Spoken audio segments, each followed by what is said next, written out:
li Sonko waxoon mooy bu ñu gañee ku ne na nga toog fa nga toogoon. waaw tey jii mu ne ku bëgg a ñëw ubbil leen ko mu ñëw. waaw.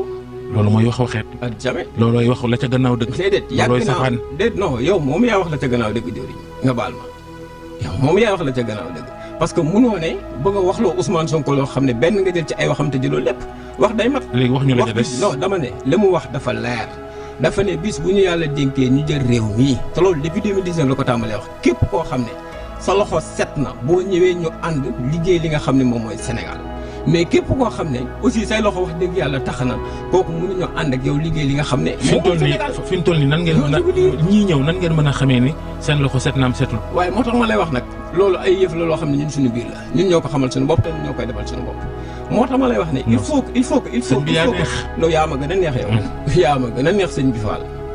yaa ngi may dégg il faut que ngeen dissocier ñi nga xam dañuy ñëw di taxaw ne Sénégal.